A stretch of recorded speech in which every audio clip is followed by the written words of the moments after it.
Welcome to LIVEDAF, your online Daf Yomi Shiur. Shalom Aleichem and welcome back to today's Daf Yomi, which is Eruvin, Daf Gimel, on Daf Beis and Beis, the last two words. Elomei Ata. If this is the case, what is the Gemara referring to? We're going back to Rav, who gave us the reason for the halacha found in the Mishnah, which is that a kaira, which is the crossbeam situated over the entranceway to the mavi. So the mavi is that U-shaped alleyway adjacent to Rishus Harabim. So this mavi is technically a Rishus HaYachid, and one can carry within this mavi. The Chacham were concerned, however, that one may confuse the mavi with Rishus Harabim, which it's right next to. And if you're carrying the mavi, this may lead him to carry even the Rishus Harabim. So they required one to make a separation, to call attention to the separateness of the mavi from Rishus Harabim. So one of the methods is the kaira, placing a beam across the entranceway to the mavi. One takes a look at that kaira, it appears like he's entering a new makom, a new rishus. So it creates that entranceway, that pesach to the mavi, and it separates the mavi from Rishus Harabim. Now the Mishnah told us the mavi, the kaira actually can't be higher than 20 amma. Rav explained the reason for that is because we learned from the Pesach of the Heichel, from the entranceway to the Heichel, which was no higher than 20 amas. So we learned from there that the concept of Pesach, of entranceway, is only if it conforms to these guidelines. It can't be too high. If it's too high, then it's no longer an entranceway. It's merely like a pirza, it's like a breach in the wall. And it doesn't create that separating entity between the Rishus Harabim and the mavi. One enters the mavi in this manner, it appears like he's just continuing in the same entity, in the same rishus. It doesn't appear like he's entering a new area. So Rav told us the source of this halacha is the Heichel, the Pesach Heichel, which was 20 amas high. Says the Gemara, Elomei Ata, if this is the case, that the source of this halacha is from the Heichel, so maltra is some sort of creative design which is featured on the kaira. So even if the kaira has some designs on it, which call attention to it, attract attention, it wouldn't help it. It wouldn't allow it to be placed too high up. Why is that?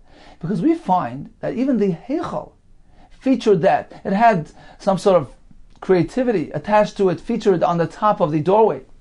Nevertheless, they only built it at a maximum of 20 amas high. So we see that the fact that it attracts attention doesn't help matters, because 20 amas is an absolute dimension. A Pesach which is higher than 20 is no longer regarded as a Pesach. Now what's the kasha? Because Rav taught us elsewhere that if a kaira has some designs on it which call attention to it, you can place it as high as you want.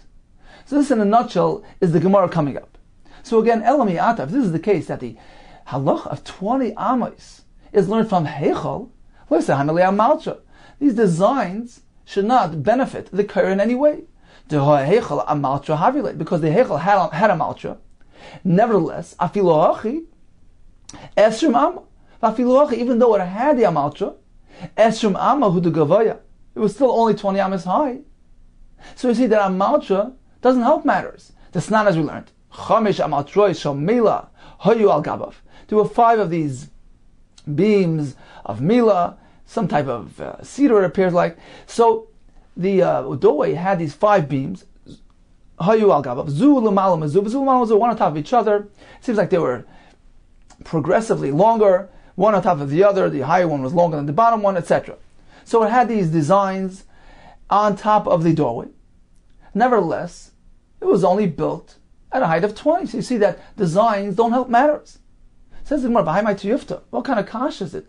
Dilma Kitanya Ahida Maltrois, Bu'ulam Tanya. Perhaps this Mishnah describing the designs, the creativity which was present on top of the doorway, was discussing the Ulam. So it's describing the entrance to the Ulam, which is the room leading into the Heichel, but not to the Heichel itself. Again, Dilma Kitanya, perhaps that Mishnah which describes the Almatrois, Bu'ulam Tanya, and not by the Heichel. It says more about Hai My Kushya. Okay, but what kind of kasha is this? Dilma Tavnis Heichel, Tavnis Ulam, perhaps. I think Gemara is assuming that this is probably what happened, that the Tavnis Heichel, the design, the structure of the Heichel, Tavnis Ulam was similar, duplicated the design of the Ulam. They were one right next to each other. So we assume that both doorways were fashioned in a similar manner. So if the Heichal also had these amal trois, these designs, these features on top of the doorway, why could they not build a Heichal higher than 20? Why didn't they match the dimension of the entranceway to the Heichal with the dimensions of the Ulam, which was much higher than 20, which was actually 40? So if we see that the Heichal, despite the fact that it featured these designs, it still wasn't able to be built higher than 20. Likewise, when it comes to the Kaira, to the Mavi, which is learned from the Heichal, you can't build it higher than 20, even if it has those designs. If so, Allah Ma'amar Rabbi Lo Amar Rav. Why did Rabbi Lo teach us the name of Rav? He taught us two halachas, actually two leniencies when it comes to a Kaira. The Mishnah later tells us that a Kaira is meant to resemble a beam which is part of the structure of the Mavi. So it looks like part of the actual construction. So it needs to be something of significance. It has to be durable, able to support a brick on it. Now Rav tells us two things. Ruchava Dalid, Afa B'She'ena Bria. That if this Kaira is very wide, it's 4 tfachim wide, that gives it added significance due to its width. Afa B'She'ena Bria. Even though it's not strong enough, the material doesn't have the ability to sustain a brick on it, that's sufficient because of its size. That's number one. Number two, he told us, if the Kaira has some sort of design which attracts attention, in that case, even if the Kaira is placed above 20 amis, you don't need to bring it down. So we seem to have a kasha here. How could Rav tell us that in this case the Kaira could be placed very high if Rav himself learns from Pesach HaHeichel, where we see that although it featured the Amaltra, it attracted attention due to its uniqueness. Nevertheless, it couldn't be placed higher than 20 because the Shiur dimensions of a Pesach is a maximum of 20 amas at height. So you have a kasha from one Rav onto the other. Says the Gemara, Amar Yosef, Amaltra masnisei. This halach of Amaltra, meaning that a Kaira which has designs can be placed higher than 20, it's not Rav, it's a misquote, it's actually a Braisa. Man Ketanila, who taught it? Perhaps it's unreliable, and therefore we can't ask a kasha. Amar Abaye, it is reliable. V'ha Rav Chama Breda Rabba Baravua Ketanila. He was the one who taught it, so it's reliable. V'tehave Amaltra masnisa. Let's say it's a Braisa, meaning let's say it's not Rav who actually taught it, it's a Braisa. But this will be a kasha, v'tikshila Rav. This halacha contained in the Braisa, which is a reliable Braisa, will be a kasha on Rav, because we see clearly that when it has designs, you can place it higher than 20. Apparently, the reason for the Shiur of Esr Mama is unrelated to Heichal. Because otherwise, we wouldn't be able to lift the Kaira above 20 under any circumstance. So this indeed is a kasha on Rav, who tells us that the source, the basis for 20 Am is Heichal. Continues the Gemara, Amalach Rav. So Rav will respond as follows. Dal anomihacha. You know what? Remove me from the scene. Take me out of the equation. Pretend I didn't say anything. But let's remember, there's a Braisa, we learned this in Daf that tells us, seems to tell us, that the Shiur of 20 Am is taken from the Heichal. The Braisa says, about 15 lines from the bottom, it says, the Mavei Sho Gavoy Mechaf Amma, Yoisem Epischu Shel Heichal Yamayit. If it's above 20, which is higher than the dimension of the entranceway to the Heichal, you must pull it down. So the Braisa itself indicates that the source of 20 is the Heichal. So again says the Gemara, remove me from here. Take me out of the picture. Mas naisa. Milakashin hadadi. Do the Braisas not contradict each other? Because here we have the Braisa that connects 20 to Heichal, which seems to be telling us that that indeed is the source. And here we have a Braisa which tells us that if the Kaira has Amaltra, features those designs, you can place it above 20. Apparently, the halach of 20 is not derived from Heichal. Because if it were to be derived from Heichal, Amaltra wouldn't help things, just as we find by the Heichal. It wasn't placed above 20, although it featured Amaltra. So Rav will tell us, what do you want from me? The Braisas themselves are self-contradictory. Elamai islach lemeimar. So you must say Tanoi. Indeed, it's a machlokes Tanoi. How to approach things. The earlier Braisa maintained that the reason for 20 is the Heichal, and the latter Braisa number 2, apparently holds it's unrelated to Heichal. And therefore he allows lifting the kaira above 20 when it has something which attracts attention, which is unlike. It's not similar to the heichel. So it's a machlokes tanaim. L'didinami tanai, and according to me, it's also machlokes tanaim, meaning I adopted the view of the first Tana, who relates 20 to heichel. And indeed, I'm not following the second Tana. So it's not a kasha on me personally. Apparently, there is a machlokes tanaim. There are two perspectives on the halacha of 20 amma of the mavi. The first Tana derives it from heichel, and the second Tana does not. Continues the Gemara. Rav Nachman bar Yitzchak Amar, but loy Rav, if not for Rav presenting the source of 20 being connected to heichel, if not for that, we would never had a kasha. Masnaisa hadadi like kasha. The two brises, brisa number 1, which makes mention of heichel, and brisa number 2, which gives that allowance to lift the koira if it has a malcha, those two brises are not a kasha one another. Why? L'rabbanan koira taimamai. Because what is the reason that the Rabbanan don't allow the koira to be placed above 20? Nothing to do with heichel. Mishamei koira. So that it be noticeable, be visible. So that one is aware, one notices it. It's within one's field of vision if it's within 20. That is the reason for the limitation of 20, unrelated to heichel. Why then does brisa number 1 mention that thing with heichel? That if it's above 20, which is higher than the heichel entranceway, it's no good. Why relate it to the heichel if it's unrelated to heichel? Simana ba'alma. The brisa maintains that the reason why it can't be placed higher than 20 because it's out of one's vision. It's not noticeable. And the point, the entire purpose of the kaira is to call attention to the separateness of the mavi. It's meant to be noticeable and visible easily. If it's too high, one won't notice it. And you've missed the point of the kaira. Therefore, you must place it within 20. The reason why the brisa mentions heichel is simana ba'alma. It's simply trying to give you a way to remember, a formula. So you remember, number 20, the simon is, it's like the Pesach of heichel, but really, it's not based on the same concept. It's not based on the same principle. So this is Rav Nachman bar Yitzchak's approach, that the shiur of 20 is not some sort of halachic formula which is required to create a Pesach. That was Rav's approach. Rav said, we need a shiur of Pesach. We need to conform to the dimensions of an entranceway. It needs to be a halachically valid entranceway, which is up until 20, which is learned from the heichel. According to him, you can't lift the kaira even if it has designs which attract attention to it. Because at the end of the day, the entranceway is higher than 20. It's not a Pesach. Whereas Rav Nachman bar Yitzchak's approach is totally different. He says the point of 20 so that it's visible, that it's noticeable, that it calls attention to the fact that you're entering a new rishus. This is not rishus harabim. And this accomplishes the purpose that the Chacham were trying to do.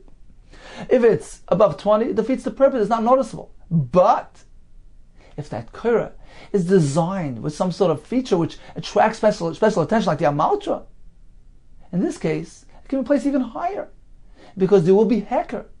It will be noticeable and visible. Let's take a look at Rashi right here off to the side. On the right side, the words Beloy Rav is the beginning of Rashi here, Beloy Rav. So this is Rav Nachman responding. If not for Rav, the whole kasha would have never began. Eloy have a mafarish Rav lemasnisa kamaisa.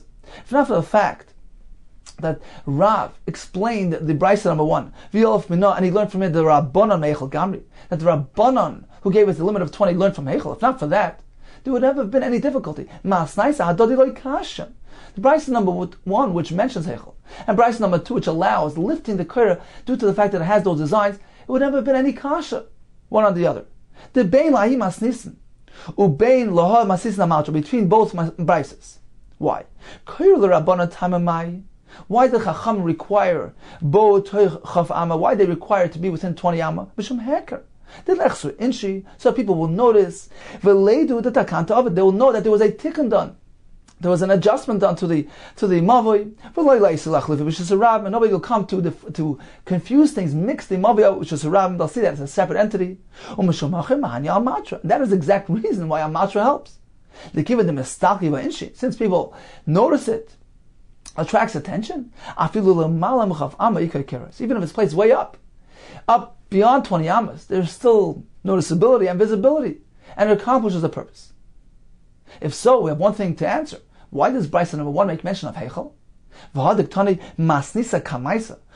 the first Brisa mention Yois and Pisal Shleichel? Love the Gamri Mehasam, not because we learned the concept from there. It's not related to Heichel. The Brisa is merely using a simon, a way to remember. Shlei Tachlef Girsa de Esrim. You shouldn't confuse the number 20 and substitute it with 30 or 40. So I'll give you a way to remember. So have in your hands a way to remember, which is the size of the Heichel, which was 20 amis. So again, in summary, according to Rav, the source of 20 is Heichel. And therefore we do not allow Al-Maltra to change things. Whereas Rav Nachman's approach is that the point is Heker should be visible, noticeable, and if it's extra noticeable, it has these designs attached to it, you can place it even higher than 20. Continues the Gemara. Now, if you remember, we began the Masechta with a quote from Masechah Sukkah. We find a similar discussion. A Sukkah which is above 20 is puzzle, according to Rabbi Yehuda, it's kasha. Now, there is one approach in the Gemara that the reason for the Sukkah being puzzle above 20 is for the same exact reason that Rav Nachman Yitzchak just told us. Because of Heker, because above 20, it's beyond the person's range of vision. One doesn't notice the schach if it's too high up when he's sitting in the sukkah. Says Gemara, if so, why do we need both discussions? Why does the Mishnah need to present us with the halacha of sukkah and the halacha of mavi? In both cases, similar halacha, similar shita, similar machlekes. Why that repetition? If they're both based on the same concept. That according to Tanakama, we need 20 and no more, so it'll be visible. According to Yehuda, even higher is okay. Why that repetition? Says Rav Nachman Yitzchak, according to this approach, that the reason for Eruvin, the reason for mavi, being within 20 is on account of visibility. We can understand. If he does not concur with Rabba's approach, which was the reason why a sukkah needs to be within 20, because it should be noticeable. If he doesn't agree with that approach, then fine. Then it's based on a different reason, as discussed in the beginning of Masechah Sukkah. And the two concepts, the two topics of Sukkah and Mavi are totally unrelated, and therefore the Mishnah repeats them. But if Rav Nachman holds like Rabbah, that the reason for Sukkah is also based on the same concept. So your generations should know and be aware when they sit in the Sukkah, that I've sat you in Sukkahs when I took you out of Mitzrayim, meaning this is a drasha, that when we sit in the Sukkah, we're meant to be aware, and to notice the schach, pay attention to it, and realize what's happening. And the Shiur is as follows: Ad Esrim Abba, until 20, meaning if the schach is up to 20, a person, when he's sitting in the Sukkah, notices it's within his range of vision. So he notices the schach, he realizes I'm sitting in a Sukkah, and he's aware of the nes that Hashem did. But if the Sukkah is too high up, it's above 20, a person is not aware, he's not conscious of the fact that he's sitting in a Sukkah, because a person's eye doesn't really reach that high. Ordinarily speaking, a person doesn't lift his head up, way up in the air, and he doesn't notice it. He's not readily aware of the fact that he is sitting in a Sukkah. Alma gabe Sukkah nami. Apparently, the machlekes by Sukkah, we did Tanakama, who gives us a limit of 20, and Rabbi Yehuda over there as well, who tells us it can be above 20, is based on the concept of heker, of noticeability and visibility and awareness. If so, we have a kash. If flugi b'tati lami. Why do they need to have the machlekes in both cases, by Sukkah and by Mavi, which are based on the same concept? Why that repetition? Says the Gemara, we need to discuss them both independently, because perhaps there's room to differentiate, to make a distinction between one topic and the other. And therefore, the Mishnah needs to present us with both halachas. Tzricha, they're both needed. Yashmin and Gabi Sukkah, because if the Mishnah would only teach us the halacha of Sukkah, I would say perhaps, B'haka Amar Rabbi Yehuda. It is only by Sukkah where Rabbi Yehuda maintains that even a schach above 20 is okay. Kiven Deli Shiva Vida. Since a Sukkah is meant to be sat in, Sholta Be'ena. So while a person's sitting, he tends to browse around. He's going to notice the schach despite its height. However, a mavi which is meant as a walkthrough. Generally, when people walk, they don't lift their eyes way up to the sky. Perhaps people would agree to the Rabbanan that if it's beyond 20, it's very beyond one normal field of vision, and he won't notice it. Therefore, Rabbi Yehuda would agree to the limitation of 20. And that's why the Mishnah has to tell us no. That even by Mavi, Rabbi Yehuda disagrees and he allows a Korah to be way up in the air. Apparently, according to Rabbi Yehuda, even an elevated Korah is noticeable. V'yashmina baha.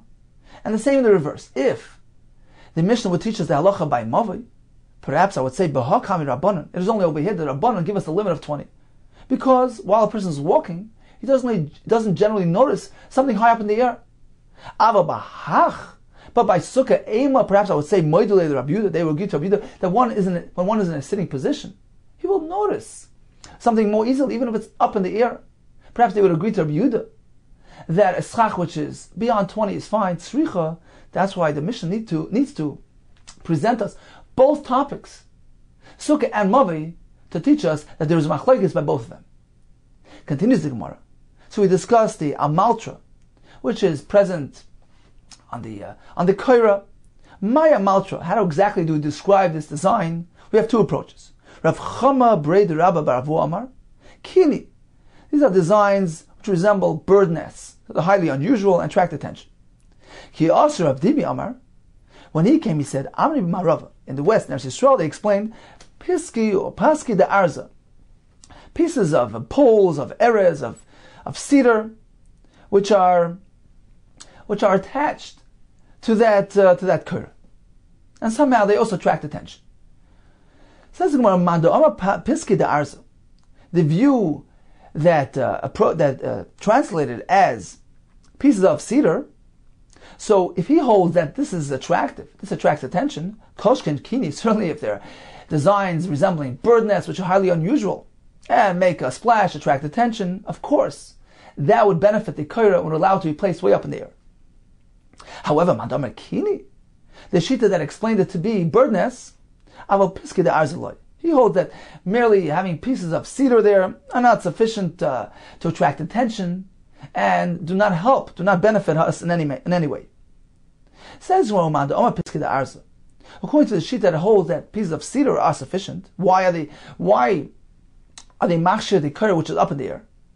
It's not something unusual. It's not something which makes waves. My time, because it's long and it's noticeable due to its size. So if that's the reason, so why does this only help by a Korah? What about by sukkah? The schach, which is up in the air, sukkah is very long, is wide. So why can't you place it up in the air due to its size? For a sukkah, it is also large in size, it's long and wide. The Rabbanan hold that a schach can only be placed within 20. Why is schach different? Ella says more rather the reason why the piski de arza, which are on the Korah, help us. Ella kiven the kachoshev, not due to its size, because if that's the case, why is sukkah different? The reason here is because it's elegant and it's expensive due to its value. Kachoshev, due to its significance, its prominence. Islay kala, it makes waves. It attracts attention. People notice it. Oh, look at those elegant, expensive pieces of wood sitting up in the air by the Korah. So it's something which attracts attention, and therefore it allows placement of the Korah above 20 amma. So in summary, regarding the halacha of a Korah, which needs to be at a maximum of 20 amma, we have two approaches. What is the reason for this halacha? Rav says we learn from the Pesach HaHeichel that an entranceway cannot be higher than 20 amma. According to Rav, even if the Korah has amaltra designs, it doesn't help matters, because at the end of the day, the entranceway cannot be higher than 20 amma. According to Rav Yitzchak's approach, the reason for a Korah being placed at 20 amma is simply so that it's visible, it's noticeable to the passerby. According to him, if there's another way to attract attention, like placing the amaltra on it, we have two translations, either kini, bird nests, or piski de arzi, pieces of cedar, so these things attract attention. In this case, the Korah can be placed even higher than 20 amma, since it will have heker and will be noticeable. Continues the Gemara. What if we have the Korah partially below 20 amma and partially above the 20 mark? Same by schach. If it's partly below the 20 mark, partly above the 20 mark, is it kosher? We're going to have a four-way machlokes. Says the Gemara, mixas Korah b'seich esrim, if part of the Korah is within 20, and it's kosher, or mixas Korah l'malam esrim, a part of it is above 20, beyond the dimensions. Mixes schach b'seich esrim, if part of the schach is within 20, or mixes schach l'malam esrim, a part of it is above 20. So it's half in, half out. What is the halacha? Amar Rabba, b'movi kosher. Concerning the koyer and the movi, it would be fine. B'sukkah pasal. But the schach which is built in this manner is considered to be pasal. Says Gemara, what is the difference between one and the other? Ma'ishna b'movi the kosher. Why do you say that a movi is kosher? That means kloish. Because we say, listen, shave it off. Let's view the portion that's above the 20 mark as if it's non-existent. And we just reckon with a part that's within 20. And which is fine. If so, sukkah nami lebekloish, the same concept can be applied to the schach of sukkah. Just ignore the part that's above 20 and use the part that's below 20, which is kosher. Says the Gemara, ikalshis. But if you do that to the sukkah, you know what's going to happen? If you remove the top portion visually, you imagine as though the top portion is missing, then the thin layer of schach which is below 20 is too thin to be effective, because the wind could simply come, blow it away, blow it apart, and result in more sun and shade protruding through that schach. Its sunshade, its sunlight is more than the shade. So you can't use this type of schach. Says the Gemara, if that's the case, the same problem will apply to koira. If you imagine as though the top portion of the koira has been removed, having the koira and tells beruach. So in the bottom layer, the flimsy bottom layer, which is in 20, is just a flimsy koira which can be removed through the wind. The wind can blow it away. And the koira, which is meant to resemble a beam, part of the structure of the mavi, is meant to be something solid, something of significance. It can't be something which theoretically the wind can simply blow it away. So if you apply this problem, if you say that removal of the top portion creates a problem by schach, the same thing will apply to koira. How could you differentiate between one or the other? El al karchach. Rather, you must say that this problem doesn't exist. Nasu k'shvudin shemateches. That we view even the bottom layer of the koira as though it's shvudin shemateches, means rods of metal. Meaning, at the end of the day, that bottom level is not going to fly away. The wind can't chase it away because it's being supported by the weight of the portion of the koira above it, which is above 20. So although it's not a valid koira, but in any case, it's supporting the bottom layer. It's keeping it in place. It's maintaining its position. So although you can't halachically use the top portion of the koira, which is beyond 20, but it is still supporting and maintaining the position of the bottom portion of the koira within 20. Therefore, you can use it. If that's the case, say the same thing by schach. Hachanami, here as well. Al korch nazis losem ruba mechamsa. You must say that ultimately there's more shade than sun, meaning, at the end of the day, the top portion of the schach, which is beyond 20, is keeping the bottom layer in place, keeping it in position, which results in more sil, more tzel, more shade than chama. Nasa tzilosa, its shade is greater than its sunlight, and it should be kosher. So the point here is, how can you be mechalik? How can you differentiate between the mavui and the schach? If it's kosher by both. If it's puzzle, it's puzzle by both. Amar Rav and Parzika, I'll explain to you the differentiation. Sukkah de l'yachati, a sukkah which is meant for individual, sitting himself in the sukkah. There's a concern that perhaps the bottom portion of the schach, which is the kosher part, within 20, it's going to dry up, disintegrate, and he won't pay attention to it. He'll come to use his sukkah even when it's not kosher. Sukkah de l'yachati le'mitka, he won't remember, he won't pay attention to the state of a schach, and therefore we don't allow him to use it. So although in its present state it's kosher, we're concerned perhaps things will disintegrate, deteriorate, and he won't pay attention to it. As opposed to a mavi, which is a publicly used thoroughfare, mavi de l'ravim, it's meant for public walkthrough. Mitkri adadi, since there are so many people, they're going to remind each other. And they'll keep an eye on the koira to make sure that there's always a portion below 20. They'll make sure that it doesn't rot, it doesn't disintegrate, and it always maintains its proper status. So that's why a mavi is kosher and a sukkah is possible. It's echshash from the Rabbanan. Ravina Amar, he has a different approach to explain the reason between the difference between one and the other. Sukkah d'oraisa, sukkah which is a mitzvah Torah. Achmir Rabban will machmer. Again, perhaps the concern is that its things will deteriorate and become invalid. So the Chacham will concern because it's a mitzvah d'oraisa. So they didn't allow using the schach, which is half in, half out. Mavi d'Rabbanan, Mavi, which is merely, it did the Rabbanan la'achmiru Rabbanan, Chacham were not so stringent and allowed use of this type of Korah. So according to this approach to the Gemara, a Mavi, which has a Korah half in, half out, partially below 20, partially above 20, is kosher. When the same thing happens to schach of a sukkah, it's possible. Continues the Gemara, Rav Ada bar Masna lahashmaita de Rabba. He learned this halacha of Rabba Ifcha, in the reverse. Amar Rabba, b'mavi pasal, b'sukkah kshera.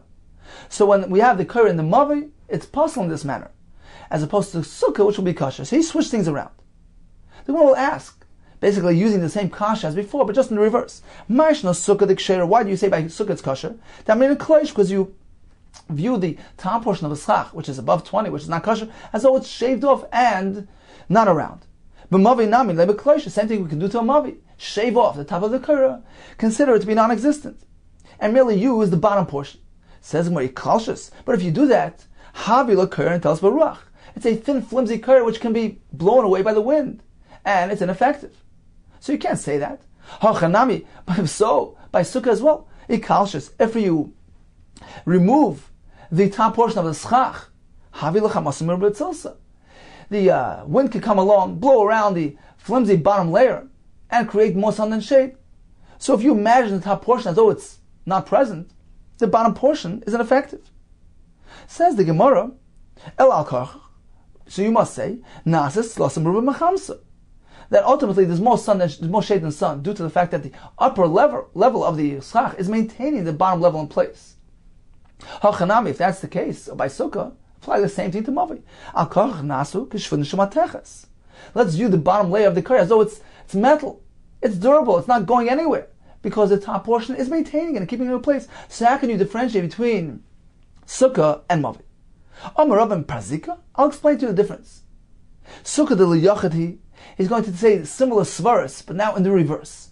Sukkah de l'yachati, sukkah which is intended for individual personal use. Right man afshay, person is conscientious. He'll take responsibility. Keep an eye on his schach, make sure it always maintains its kashrus. Raman Avshei pays attention to mitkar, and he remembers. He's aware, and he pays attention to keep his sukkah in shape. Mavi de l'rabim hi, a mavi which is meant to be used by many. Many people using the same area, they're going to rely on each other. It's something unreliable. We can't be sure, we can't be certain that this Korah will be maintained properly. Samchi adodi. If there are many people, they rely on each other. Nobody takes responsibility, and they don't remember, they won't recall, they won't pay attention to keep the Korah in place. The Am Inshi, just as people say, if you have a pot which belongs to two people, it's never in the right, never has the right temperature. It's never hot or cold. So if they want it to get hot, it never gets hot, because they rely on each other to heat it up, and it never happens. The same thing if they want it to get cold, it never happens, because they rely on each other. So when it comes to many people, there's a concern that this Korah will not be maintained properly. And therefore, when it comes to sukkah, we allow use of this schach, which is half, partially below 20, partially above 20. He'll pay attention to it and maintain its kashrus. As opposed to mavi, we're concerned that perhaps the bottom portion of the Korah, which is within 20, will rot, will disintegrate, and they'll continue using it as is. Ravina Amar, I have a different approach. Sukkah d'oraisa. Since sukkah is a mitzvah d'oraisa, there's no need to support, to reinforce the mitzvah d'oraisa. People are very careful about mitzvah d'oraisa. Therefore, there's no reason for Chachamim to apply a chumrah, to be overly concerned. The person will pay attention to the schach, make sure he maintains it properly. As opposed to the mavi d'Rabbanan, but chizuk, it's something which perhaps people have a tendency to perhaps relax in. It's only d'Rabbanan. Therefore, the Chacham are overly concerned. It needs chizuk, it needs to be reinforced. So the Chacham are concerned, perhaps people will not be careful enough with this Korah, and that explains the difference between sukkah, where the Chacham allowed use of this type of schach, as opposed to mavi, where the Chacham did not allow the use of this Korah. It says, my havela. What was the conclusion to this halacha? If we have a Korah or schach, which is partially below, partially above, can we use it or not? Rabba bar Avula Amar, zev is a puzzle. In both cases, it's puzzle. Apparently, he adopts the stringent approach. He takes the svara, which says mavi is puzzle, and also the svara, which says sukkah is puzzle. Rava Amar, just the opposite. Zeh v'zeh kosher. In both cases, it is kosher. Why? Says Rava, this concept that a koyer needs to be within 20 or a schach below 20, it's a misconception. When we speak about 20, we're not speaking about the position of the schach or the mavi, of the koyer. We're speaking about the halal, the gap, the space, the living area below the koyer, below the schach. As long as the space from floor to ceiling, meaning from floor to the bottom surface of the schach, or the bottom surface of the koyer is 20 or less, then you're okay. Rav Amar, Zev is kosher, halal sukkah tanan. When the Mishnah speaks about 20, we're speaking about the halal of the sukkah. The usage area, the space, the interior space from the schach to the floor. Halal mavi tanan. When we speak about the mavi being 20 and no more, we're speaking about the halal of the mavi. The space from floor to koyer. The koyer can be placed right above the 20 mark. The schach can be placed right above the 20 mark. There's no need for them to be hanging below 20. Therefore, Rabbi says, certainly it's kosher, because if it's within 20, even part of it is within 20, there's no question. It doesn't even need to be within 20 at all, as long as the space, the gap, the interior area from floor to the bottom surface of that koyer, or the bottom surface of that sukkah, it's 20 or less, you're okay. Continues the Gemara, Amalei Rav Papa Rava, I'll bring you a raya to your approach. Tanya the Messiah, there's a brayso which supports you. Mavi shel gavoya me'esrim amma. If a mavi is higher than 20, yoisim pisach lechel, higher than the entranceway to the hechel, you must minimize the size of that entranceway. Now, if we compare it to the hechel, let's take a look at the hechel. Veichel gufay chalal yesrim. The hechel in itself had a halal. Its entranceway was 20. The space from floor to the doorpost on top was 20. So we see that the discussion of the shiur of 20 relates to the entranceway. As long as you can enter an area which is no higher than 20, then you're okay. Continues the Gemara. Eisvei Rav Simi bar Rav Ashi Rav Papa. So you ask the Makasha, how can you say that the shiur 20 relates to the halal? We have a brayso which indicates otherwise. This is a tesefta. Keitzad hu oisa. How does a person construct his koyer on the mavi? Maniach koyer misfas esrim lamata. He places the koyer from the 20 mark below. So he places it from the 20 on down. Apparently, it needs to be within 20. Says the Gemara, Ema, read as follows, interpret as follows. Ulamala.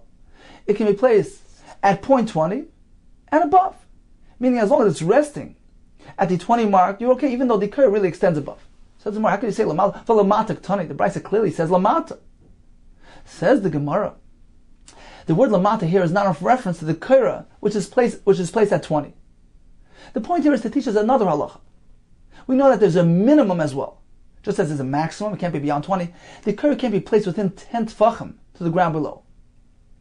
And the brayso is teaching us that when we speak about 10 tefachim, it needs to be a halal of 10 tefachim. You need to have a space of 10 tefachim from floor to the bottom surface of the koyer. So you need to place the koyer at a minimum on top of that 10 tefach mark to allow a space below it between the koyer to the floor of 10 tefachim. So that's the point of the brayso here. How come mashman, the brayso is teaching us the lamata kalamala, that the same concept that applies lamala up at the 20 mark applies lamata down at the 10 mark. Lamata kalamala, the minimum has the same din as the maximum. What does that mean? Mala mala chalala esrim. Just as the shiur on top, meaning the maximum, the 20 amma shiur, is in reference to the halal esrim, the space of 20. So as long as there's a space between floor to the koyer, to the bottom surface of the koyer, which is 20 or less, you're okay. Af lamata chalal asor. Likewise, when we speak about the shiur lamata, the minimum down below, which is 10 tefachim, you need to have a halal of asara. You need to have a space of 10.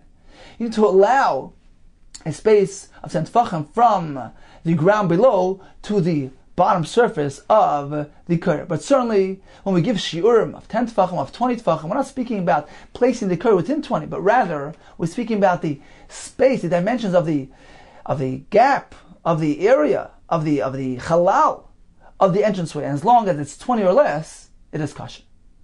So in summary, when we have a kaira or schach, which is partially below 20, what is the halacha? In the first version of Rava, a mavi would be kosher. Why? Because it's used by many who remind each other and carry responsibility. Another reason is because it's merely d'Rabbanan, and the Chacham were not so concerned to make a gzera to disallow the use, as opposed to sukkah, where it's possible, because it's merely used by an individual who not necessarily will pay attention or remember to maintain the status of a schach. Another reason is because it's dairais, and the Chacham were concerned and didn't allow its use. According to the second version of Rabbah, it's just the opposite.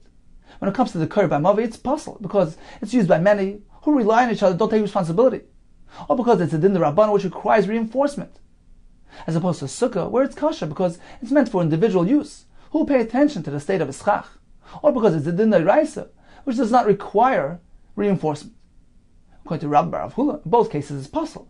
According to Rabbi, in both cases it's kosher, because Rabbi tells us, he introduces us a new concept, that the shiur of 20 is not where the curry needs to be, it's the halal. We're speaking about the total area of the entranceway. As long as it's not more than 20, it is kosher. The same thing applies to sukkah. As long as the living space of the sukkah is no more than 20 in height, it is kosher. Continues the Gemara. Amar Abayi Mishmei Rav Nachman. When we come to measure something with an amma, we have two ways to measure an amma. It can either consist of 5 tfachim, so a tefach is a fistful, it's 4 its boys width. So it can either be consisting of 5 tfachim or of 6 tfachim. There's uncertainty as to how we're meant to use an amma, how we're meant to measure an amma.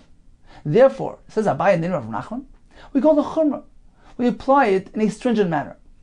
And we use whichever amma results in a greater stringency.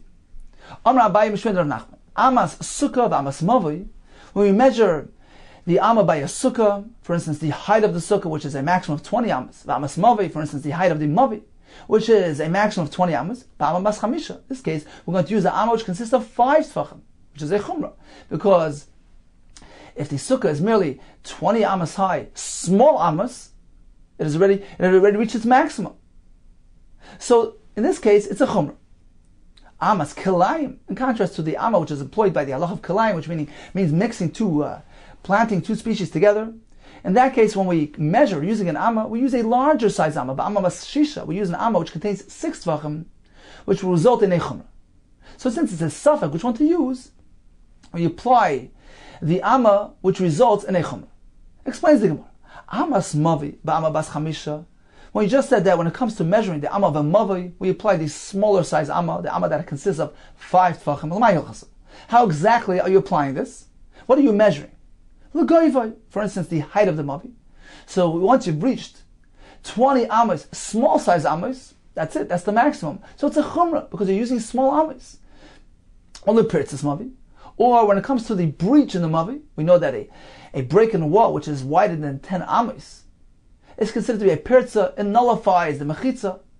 So there as well, we're going to measure using small size amas, which is a chumrah. Because once we have the shear of more than 10 amas, even using small amas, you've already reached at a pirza, it has a din of a breach, so it's a chumrah to use small amas. Says the Gemara, but there's one case in mavi where if you use small amas, it's actually going to result in a kula leniency. What is that? Va'ika meshech mavi ba'arba amas. Delakula. What is the minimum length of a mavi to enable a lechi v'kur to apply to it? We're going to learn this later in the Gemara. It is a minimum of 4 amas in length. Now in this case, using small size amas which contain only 5 tfachim, results in a kula, because we require only a shorter mavi, one which consists of 4 small amas. So it's a kula here. How can you apply a small amma? Says Mar Commander Omar, apparently Rav Nachman does not hold that the minimum length of a mavi is 4 amas. Rather, he holds like this shita that gives us a minimum of 4 tfachim, in which case the concept of amma doesn't apply altogether. If you buy a sema, or another teretz, barba amas. Yes, indeed, he holds that the length of a mavi, the minimum needs to be 4 amas. V'roiv amas kamar. Where Rav Nachman tells us that we apply the smaller size amma to measuring a mavi, he means the majority of applications at a mavi will come out a chumrah if you use small size amas. But certainly, in the event where it results in a kula, such as measuring the minimum length of a mavi, in that case, certainly we're going to apply a large size amma, and we require 4 amas of the larger amas, the 6 tafach amas. Continues the Gemara. Amas sukkah, bama mas chamisha. You told me that we measure sukkah using a small size amma, the amma that contains 5 tefachim. How exactly do we apply this? L'goiva. For instance, measuring the height of the sukkah. So once you reach at the point of 20 amas, even using small amas, that is the maximum height of a sukkah, so it's a chumrah. U'ledoifin hakuma. Or when it comes to measuring the doifin hakuma, Rashi describes it as being schach pasel, which is set at the perimeter of the roof. So all around the sides of the schach, you have invalid schach. So the halacha is halacha Moshe Sinai, that if the width of this schach is less than 4 amas, then it's okay, because we view the wall of the sukkah as though it's bending over and reaching until you get to the schach kasha, which is in the middle. So that allows you to sit on the schach kasha. So the halacha doifin akuma is dependent on a 4 amma measurement. So here as well, we're going to use what type of amma? The small size amma. We're only going to allow the schach pasel if it is less than 4 amas, the small size amas. That's a chumrah. So you understand that in both of these applications, whether the height of the sukkah, which is 20 amas, or the width of the pasel schach, which creates that crooked wall, which is 4 amas, we understand that applying a small amma results in a chumrah.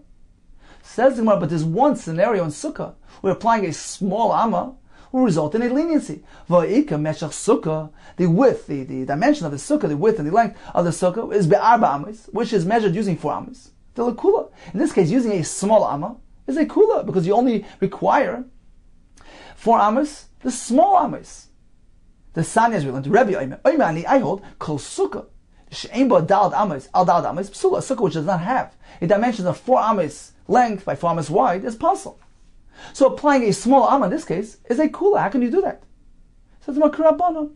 Apparently, Rav Nachman holds like the Rabbanon that don't apply amas to the size of the sukkah. The amri, they say afilu, even if it's very small in size, afilu ina machzekes el roishay, even if it only contains, it's large enough for a person's head. Virubai and most of his body, v'shulchan, his table, which is a total of 7 tefachim, that is sufficient for the size of sukkah. So according to this approach, we don't measure the width and length of a sukkah using amas, so it's irrelevant. Alternatively, lo'ilam Rebbe, Rav Nachman holds like Rebbe that a sukkah needs to be 4 by 4 amas. Amas kamar. When he told us that we apply these small amas to sukkah, he meant in most cases, certainly in this case, we cannot apply these small amma. Rather, we use a large size amma to measure the minimum dimension of a sukkah. We need 4 large size amas. What about amas kilayim, bama bas shisha? When he said that we apply the amma bas shisha to kilayim, what did he mean? What does this mean? L'karachas hakerem u'l'machal hakerem. Karachas hakerem is a bald area inside the kerem, inside the vineyard. So it's a empty space within the vines. U'l'machal hakerem is an empty space surrounding the vineyard, between the vineyard and the fence. We're going to learn the details coming up. This is not as we learned. Karachas hakerem. How large must this empty space inside the vineyard be to allow planting some other species within it? It needs to be at least 24 amas. Otherwise, you can't plant anything else within it. It appears like it's mixed with the vineyard. As long as you have 16 amas, you're okay. What is that? So that's the space between the vineyard and the fence. How large area must that be to allow planting within it? As long as it's 16 amas, you're okay. You'd have at least 12 amas. What is karachas hakerem? Kerem shacharem tzisai. So the middle of the kerem got destroyed, uprooted. You have a gap there, a space there. So according to Beis Hillel, you need a minimum of 16 amas to allow planting within that area. If there are no 16 amas there, you can't plant anything else in it. But if there were 16 amas there, so you shave off 4 amas and attach it to the vineyard. That's the avodah needed for the avodah, the tending of the vineyard. That's considered to be a bottle part of the vineyard. You can't plant there. And you can plant in the rest of the area. So that's the halacha of karachas hakerem. What is that? Ben kerem legather, empty space between the kerem, the vineyard, and the gather, the fence surrounding it. So according to Beis Hillel, you need a minimum of 12 amas to allow planting there. Ein sham shtemes rama. If there are less than 12 amas there, lo yavizer l'sham, I can't plant anything else there. If you have 12 amas there, so you deduct 4 amas, which is considered the makam avoida, the place which is needed to as a service area for the kerem. You can't plant there. And he plants in the rest, the 8 remaining amas. So in this case, you measure with amas, and we apply what type of amas, what size amas? A large size amas. Amabas shisha tfachim, which results in a chumrah. You need a much greater, much larger area.